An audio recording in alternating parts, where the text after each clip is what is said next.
పిల్లగా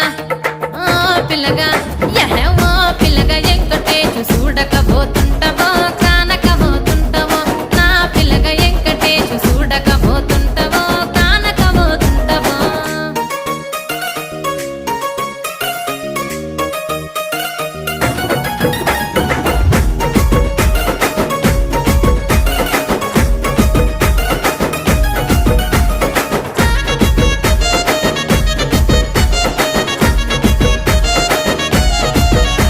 ఓయ్ కండ్లకు కాటుక వెడితే కన్యాకుమారి